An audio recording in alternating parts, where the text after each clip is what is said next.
guys, so sorry I've been a tad bit inconsistent here on this channel the last couple of weeks, but I'm preparing for our school year to start. We're starting a lot earlier than normal this year, and I'm also getting ready for back to school week, which is next week. So Sunday, Monday, Tuesday, Wednesday, Thursday, Friday, Saturday. You are going to get 7 back to homeschool videos in a row. Each one of them has an awesome giveaway attached to it. So make sure that you're here next week, starting Sunday. I'm talking about curriculum, I'm talking about our schoolroom, I'm talking about organization, scheduling, and all those things, all those questions that you want answered if it's your first year, all of the videos that I love to watch on other people's channels at the beginning of each homeschool year. That's all gonna be here next week. So if you have any video requests, leave them in the comments below. I'm trying to stick to what is requested the most for that. I already have things like schedule and curriculum choices filmed, but other than that, let me know what you guys are looking forward to. Today, I'm going to be doing a candid, kind of like off the top of my head, curriculum review from the subjects that we did last school year. I'm sorry.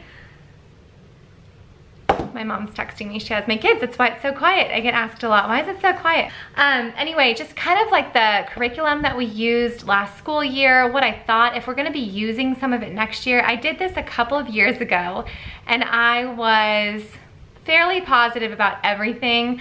I just, you know, it's hard to say when something doesn't work, but to be honest, if something doesn't work, it's just because it doesn't work for your family. It doesn't mean there's anything wrong with that curriculum. So I'm gonna be a little more honest this year than I usually am as far as whether we'll be using it next year and things like that. And I'll also tell you how far we got in each curriculum.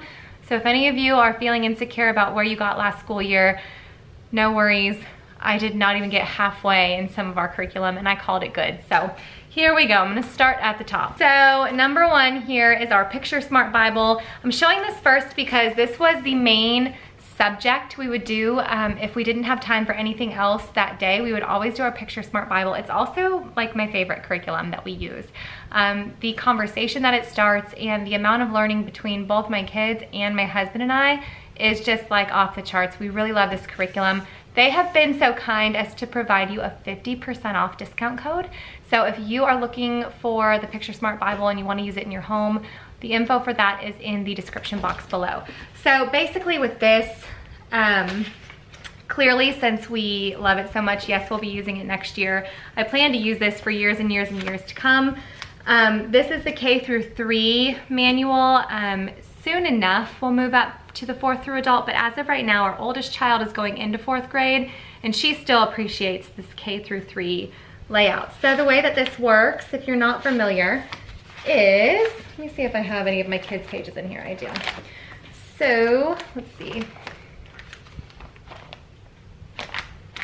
So this is Bella's Genesis coloring page, and what this is there's a master drawing and there's some areas for them to trace.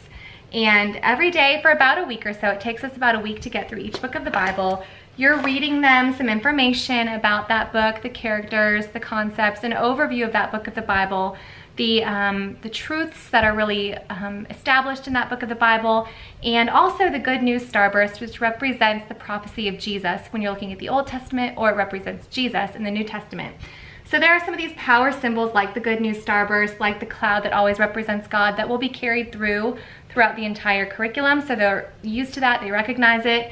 And this is just like an artistic way to outline that book of the Bible. So it's more of a Bible curriculum than a Bible study per se, which is why I really like using it in our homeschool, because I get a little, I'm a little conflicted as far as including our personal family Bible time and devotional time in our homeschool day, because I want my kids to know that that's just a natural, beautiful part of our lives, not a subject per se. But this does such a good job of outlining it historically and those key characters and key concepts, that it doesn't feel like a Bible study, which is what we really, really wanted in our homeschool, is a Bible class. So this is great for that. So this is Genesis. It goes over everything in here. You've got Joseph, you've got Adam and Eve, the tree of knowledge, the tree of life. So So when she looks back at this, and my son does it as well, both of my boys actually do it with us, when they look back on it, they'll be able to point out and tell you kind of everything that's going on in that book of the Bible. So we finished almost all of the Old Testament last school year. We're gonna start the first few weeks of school going over it again, reviewing anything, having them go back through and explain things, and then we're going to move on to finish the Old Testament, and this school year I hope to finish the New Testament, which I'm really excited about getting to that with them. You can do either or, the Old Testament or the New Testament. We have both. I love this. I'm learning so much that it's connecting a lot of things that I learned in school, in history, or that I learned in Sunday school in story form. It's really connecting it all for me, so I highly recommend that curriculum.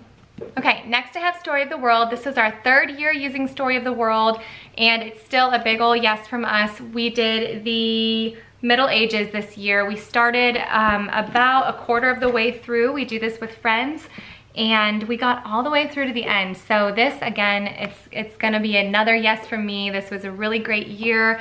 It's fun to do it with friends, to do the projects with friends, and we're gonna be moving on to book number 3 this upcoming school year. So that's one that I love. It's so in-depth, but so interactive, and it's written in story form, hence the word Story of the World. My kids are so wrapped up in the story that I don't think sometimes they realize that these are real things that happen because it's so beautifully written. So I love that curriculum.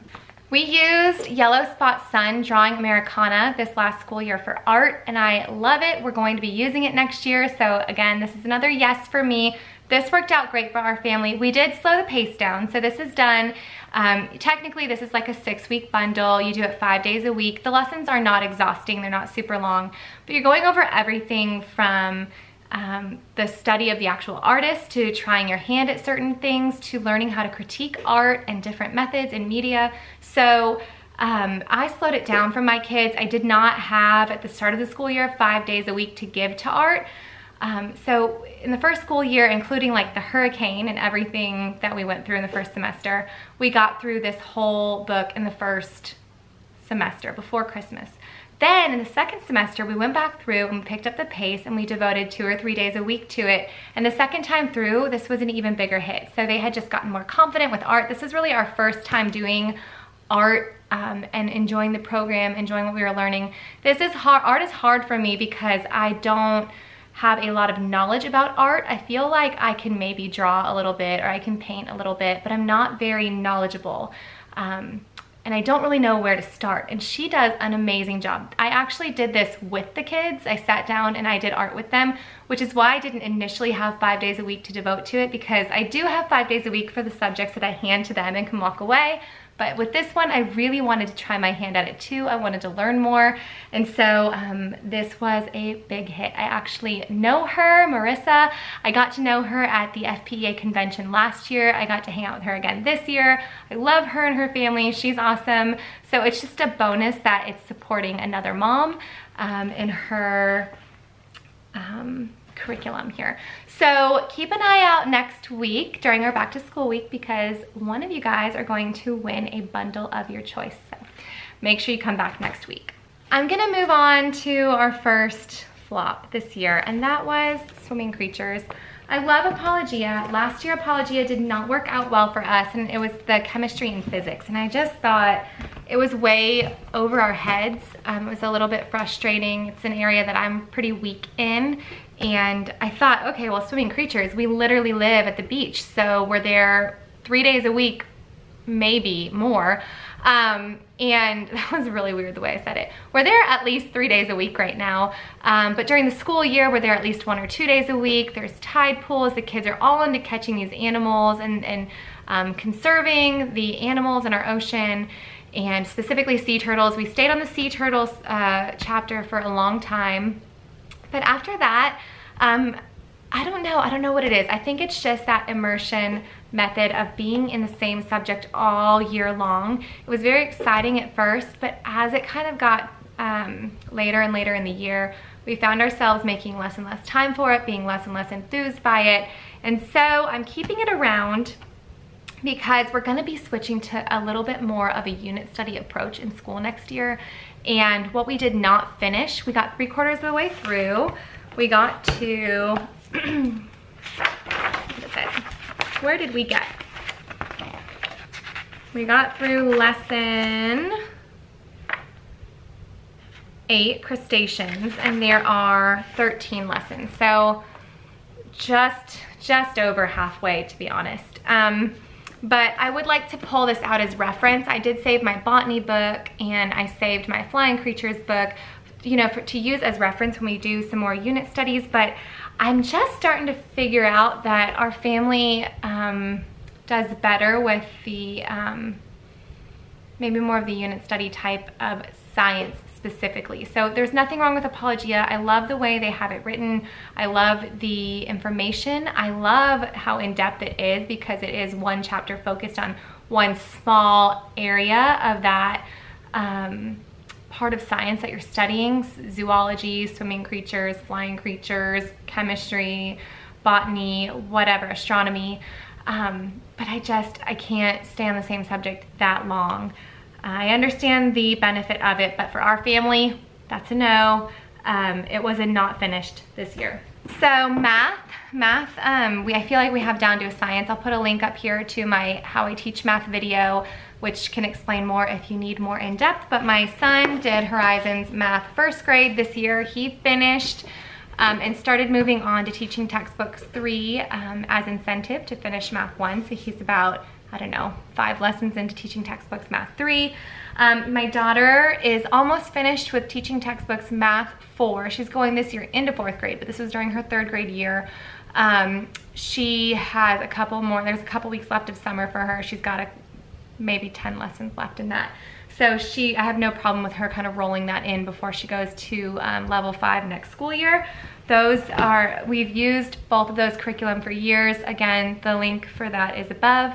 And that's kind of been down to a science that works well for us. So Horizons 1 is a yes for us. Teaching textbooks 4 is a yes for us. For next school year, we will continue on. Where should I go from here? Okay, I'm gonna go with our language arts. So for language arts, we use the Simply Charlotte Mason, Using Language Well, and Spelling Wisdom. I love these books. I love how the lessons are very short, but I love how it encompasses everything as far as language arts, spelling, and parts of speech, and all of that in one very, very short, maybe 10-minute lesson. Again, I'll put a link up here to the video I did, How I Teach Language Arts.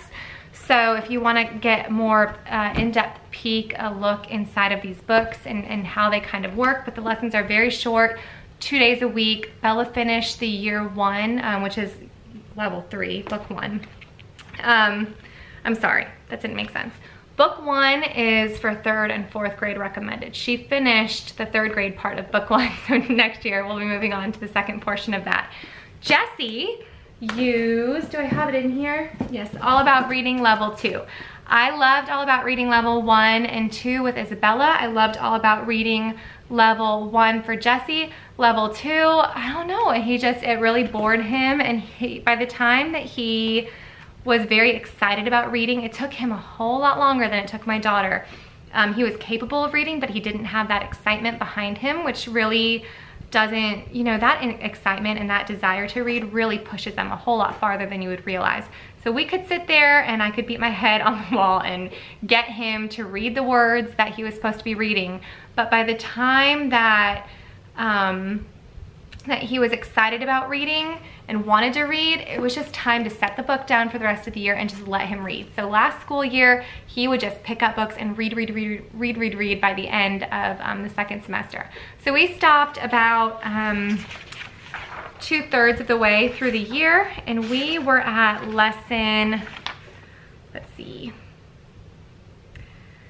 we were at lesson 36, and there are 51. So again, this one will be one that we will pick up here and there to finish the curriculum. But what I always do for my kids for 2nd grade, well, you'll see that next week actually. I don't want to tell you now, that we will finish that one here and there in parts through next year. But yeah, it's a great curriculum. I love All About Reading, but for some reason, it didn't jive with us by the end of last school year. Another one that was not what I expected was Delightful Handwriting. We did the Danielian, And it started out pretty strong, but again, my daughter's bad handwriting habits were just not really being corrected. I see that she's continuing to reinforce some bad habits that came from me pushing handwriting too early, then backing off, and then not picking back up. And so I'm actually just, when I kind of toyed with the idea last year, I definitely have to do it next year. I'm just going to move right into cursive for her. I think the only way for her to correct some of her print is if we just give it a rest for a year and pick up on cursive and then revisit print. So we'll see if we come back to this. This has worked great for my son though, so I think he's going to continue with this. Because I started handwriting at an appropriate age for as far as motor skill development with him. His handwriting's beautiful, and the Danielian print, which is kind of more slanted and I don't want to say more proper, but when you look at it, you're like, oh, that looks more proper. I don't know. That worked well for him, and it is an easier transition into cursive from what I've heard, so he'll probably continue that next year. So the only thing I have left then is our nature study, but I didn't really use a curriculum for that. Our visits to Europe geography. I started out the school year doing visits to Europe. I'll put another link up here so you can see my How I Teach Geography video. About halfway through the school year, I decided to just drop the actual Simply Charlotte Mason curriculum and just follow Sonia Schaefer's ideas and do Material World and Hungry Planet, as well as doing a map drill. I didn't really need this book to guide me or ask any questions, although if I were to look back through it, we probably hit every point that was in this book, so I'm not comfortable saying we completely didn't follow it, but I got the picture and then I just kind of went off on my own. If you're not comfortable teaching geography, which I am, I love geography. I love teaching my kids geography, so I was very comfortable to go off on my own. If you're not, then I highly recommend this curriculum. There's absolutely nothing wrong with this curriculum, but I just felt like we could pick up the pace and my kids' interest level was there, so I didn't really need much guidance. So if you feel like you need a lot of guidance or any guidance at all, this Simply Charlotte Mason Visits to Europe, Visits to Africa, Visits to Asia, that curriculum is awesome, and it goes along with Hungry Planet and Material World. So I think that's it. There's a subject that you saw us use this school year that I didn't hit in this video. Make sure to comment, and I will go through and answer that either in the comments or I will answer it next week when I'm doing my videos. What's that word? I know some people have asked for like back to school meal ideas. People have asked for scheduling ideas, organization ideas. So things along those lines, leave them in the comments below so I can get a feel for what you guys want. Make sure that you're here next week. Every single day, a giveaway that could really benefit your family. There's curriculum being given away. There's some supplemental materials being given away. There's some stuff for you being given away. So make sure that you're here next week. Make sure you're subscribed if you're not already so you don't miss any of those videos. And I will see you soon. Bye guys.